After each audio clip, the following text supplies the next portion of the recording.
तेजी से super power बनने की तरफ आगे बढ़ता हुआ नजर आ रहा है। भारत अपनी अर्थव्यवस्था को बढ़ा रहा है, डिफेंस सेक्टर और ज्यादा मजबूत करने में लगा हुआ है, जिससे तमाम देश अब भारत की शक्ति को पहचानने लगे। कई देश हैं जो भारत के साथ खुद को आगे बढ़ाना चाहते हैं। एक ऐसी ही रिपोर्ट सामने आई है भारत को लेकर, खासकर भारत तमाम देशों में कहां स्टैंड करता है, भारत ने किन देशों को पछाड़ दिया है और किस तेजी के साथ भारत सुपर पावर बनने की दौड़ में आगे बढ़ रहा है।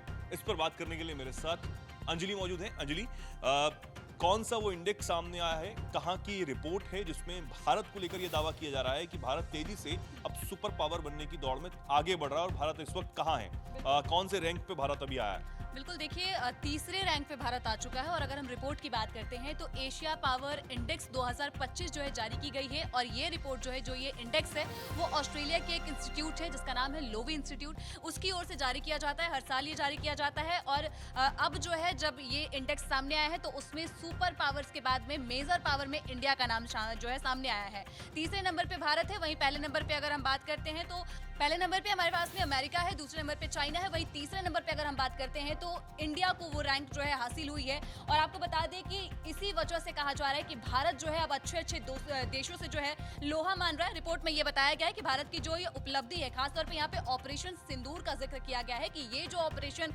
सिंदूर जो अभी बीते समय में हुआ था, तो कहा गया कि ये ऑपरेशन सिंदूर ने एक बड़ा मेजर रोल प्ले किया है इस इंडेक्स में भारत को आगे लेकर आने में, क्योंकि उस टाइम पे असली ताकत भारत की ओर से दिखाई गई थी, अपने डिफेंस की ताकत दिखाई गई थी।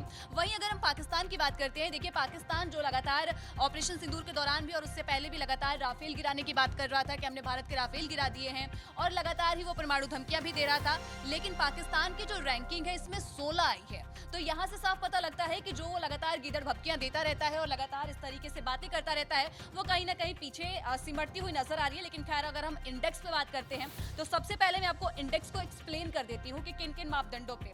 दरअसल यूनाइटेड स्टेट यानी कि यूएसए जो है उसको पॉइंट्स मिले हैं 80.5। दरअसल 40 पॉइंट्स आने जरूरी होते हैं अगर आपको इन सारे क्राइटेरियाज को फुलफिल करना है, अगर आपको मेजर पावर्स में आना है। तो वहीं यूएसए ने 80.5 पॉइंट्स जो है हासिल किए हैं और इसी के साथ वो सुपर पावर में है और सबसे टॉप पे बरकरार है। दूसरे नंबर पे है चाइना, जिसको जो पॉइंट्स मिले हैं वो है 73.7, और इंडिया को 40 पॉइंट्स जो है यहाँ पर मिले हैं और इसी वजह से वो मेजर पावर में आता है। वहीं मिडल पावर में अगर बात कर ले तो उसके बाद इंडिया के बाद में आते हैं जापान है, हमारे पास में रशिया है और सिंगापुर, साउथ कोरिया, ऑस्ट्रेलिया, ये तमाम, यानी कि रशिया, सिंगापुर, जापान जैसे बड़े बड़े देशों को भी भारत ने इस बार पछाड़ दिया है। और वो मिडल पावर से, हालांकि मिडल पावर में इसलिए कह रही हूँ क्योंकि पिछली बार जो रिपोर्ट सामने आई थी उसमें जो इंडिया की रैंकिंग थी वो 38.1 थी, जिसकी वजह से वो पिछली बार मिडल पावर में था, लेकिन इस बार वो मेजर पावर में आ चुका है। और मेजर पावर में इकलौता देश है जो इस सेगमेंट में यहाँ पर पहुंचा है मेजर पावर में 40.0 अंकों के साथ। इससे ऊपर उसके दो देश हैं, यूएसए यानी कि अमेरिका और चाइना। और चौथे नंबर की हम बात करें यानी कि भारत के पीछे जो है वो जापान है, रशिया है, ऑस्ट्रेलिया और तमाम देश हैं। और 16वें नंबर पर पाकिस्तान का नंबर आता है। और देखिए आप पाकिस्तान कितना पीछे है, ये समझ में आता है। ये एक बहुत बड़ा अहम सवाल ये भी है कि किन मानदंडों को देखकर ये रिपोर्ट जो है वो तैयार की जाती है। अंजलि, बिल्कुल, देखिए यहाँ पे एशिया पावर इंडेक्स को तैयार करने के लिए कुल 131 संकेतक यानी कि 8 मानकों को आधार बनाया जाता है, जिनमें कि अगर हम बात करते हैं तो सैन्य क्षमता होती है, रक्षा का नेटवर्क और आर्थिक शक्ति, आर्थिक संबंध, कूटनीतिक और सांस्कृतिक प्रभाव भी इसमें शामिल होते हैं। वहीं कितने फ्लेक्सिबल इनकी नीतियां होती हैं और भविष्य के संसाधनों के आधार पर भी ये तमाम चीजों को देखते हुए, उनकी क्षमता को देखते हुए ये चीजें जो है ऑब्जर्व की जाती है, मापी जाती हैं। उसके बाद में इस इंडेक्स को तैयार किया जाता है और इंडेक्स के मुताबिक उस देश को प्रमुख शक्ति या फिर मेजर पावर कहा जाता है जिसे 40 या फिर उससे ज्यादा अंक आते हैं। तो इसीलिए यहाँ पे इंडिया का जो रैंक है वो 40 से पॉइंट आए हैं और 40 के बाद जैसे कि हमारे पास में चाइना है और यूएसए है, उनको मेजर पावर, सुपर पावर में रखा गया है। बिल्कुल बिल्कुल, ये सुपर पावर में रखे गए हैं। इसी तरीके से अगर हम बात करें कि निवेश प्रवाह में चीन जो है वो यहाँ पर पिछड़ता हुआ नजर आया। वो कैसे पिछड़ा है उसकी भी एक वजह जो है वो हमारे दर्शक जानना चाहते हैं। अंजलि, क्या दरअसल देखिए, चीन को भी भारत ने पीछे कर दिया। रिपोर्ट में एक महत्वपूर्ण बदलाव पर फोकस किया गया था।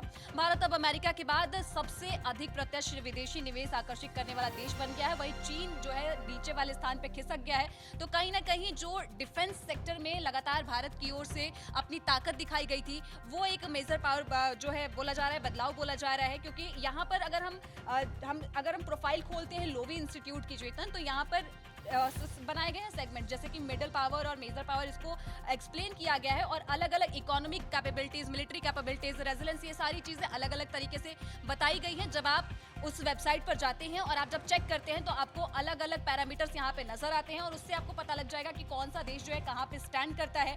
तो इंडेक्स में भारत को सैन्य ताकत के साथ साथ तेजी से बढ़ने का ये पूरा कहा गया है कि सैन्य ताकत के मामले में जो भारत है वो लगातार आगे बढ़ रहा है। बिल्कुल, यहाँ पर तमाम चीज़ों को देखकर ये जो रिपोर्ट है वो तैयार की गई है। और इसमें अगर हम सेगमेंट की बात करें तो इसमें सबसे पहले जो होता है वो सुपर पावर है, जिनमें 2 देश हैं, चाइना और यूएसए। इसके बाद मेजर पावर है भारत है। मिडिल पावर में कई देश हैं जिनमें पाकिस्तान भी है। 16वें स्थान पर 18 नंबर तक ये मिडिल पावर्स के देश बनाए गए हैं। और इसके बाद माइनर पावर में भी कई देशों का नाम है, जिसमें बांग्लादेश है, कंबोडिया है, श्रीलंका है, म्यांमार है, नेपाल है। ये कुछ सेगमेंट्स के आधार पर यहाँ पर देशों को रैंक करवाया गया है और कई चीज़ों को देखकर ये रिपोर्ट तैयार की गई है। निवेश के मामले में चाइना को भारत ने पछाड़ा है कि कई जो देश हैं वो भारत के साथ, जैसे मैंने शुरुआत में भी कहा, कि आगे बढ़ना चाहते हैं, अपने फ्यूचर को वो देख रहे हैं, सशक्त खुद बनना चाहते हैं और इसलिए वो भारत में इन्वेस्ट भी कर रहे हैं। ये भी एक बड़ी बात है। इन चीज़ों को देखकर भी ये रिपोर्ट जो है वो तैयार की गई है। हालांकि भारत को दुनिया का तीसरा सबसे डिफेंस पावर वाला जो देश है वो यहाँ पर दिखाया गया है।